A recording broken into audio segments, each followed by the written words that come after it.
En este capítulo de Psychology vamos a hablar sobre el sesgo del anclaje, que puede ser definido como una demarcación cognitiva, esto es el marco a partir del cual los seres humanos toman las decisiones en su vida.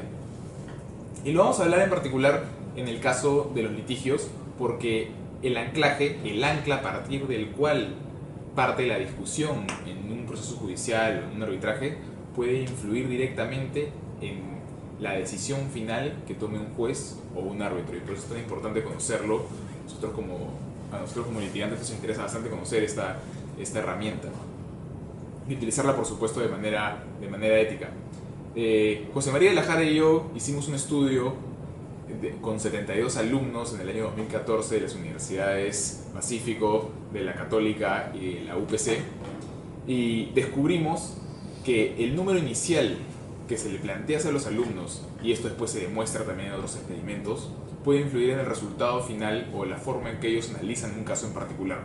Y les cuento más o menos el caso para que lo tomen en consideración.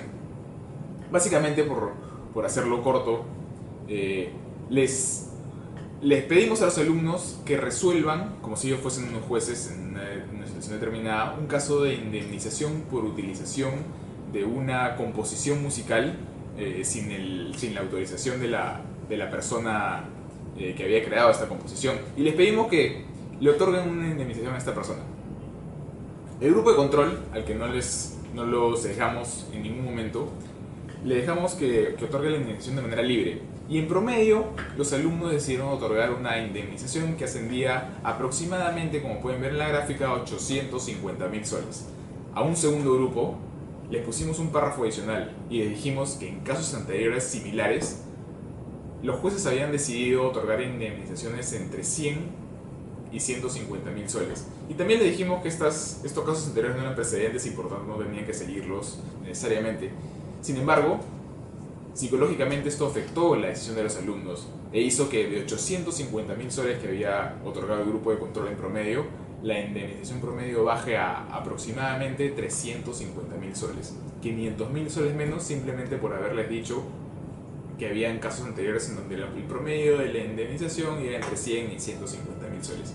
Pero uno podría decir, bueno, tiene sentido que uno falle en razón de lo que venía en los precedentes anteriores. Pero a un tercer grupo le pusimos un ancla distinta y que no tenía nada que ver con decisiones anteriores. Simplemente les dijimos que el demandado le había ofrecido al demandante una transacción extrajudicial durante la conciliación, por ejemplo, de 18.000 soles para no ir a juicio, y que el demandado había dicho que ese dinero era muy poco y que no alcanzaba y por tanto iba a ir a juicio.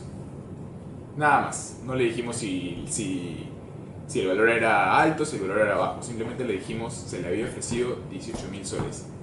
Y el resultado, por extraño que parezca, es que el tercer grupo decidió otorgar una indemnización en promedio de 50.000 soles, esto es 800.000 soles menos que el grupo de control. Como una cifra que no tiene nada que ver con el caso, que no significa que influye en la valoración final del caso, puede impactar directamente en una diferencia de 800.000 soles entre un grupo y otro.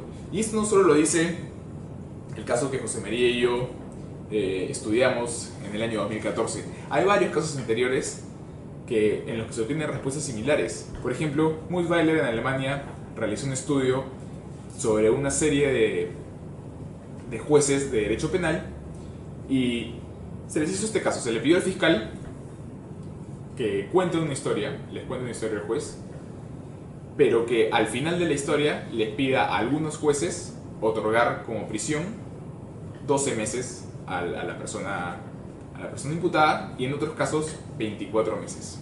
¿Qué sucedió?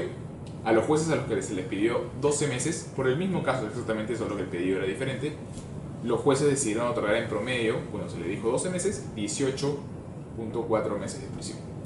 Sin embargo, cuando el fiscal pidió 24 meses de prisión, los jueces en promedio otorgaban prisión por 28.4 meses en promedio.